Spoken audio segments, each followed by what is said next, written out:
ছোট্ট পায়ে চলতে চলতে ঠিক পৌঁছে যাব।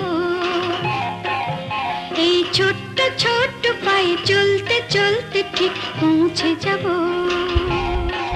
সেই চাঁদের পাহাড় দেখতে পাবো।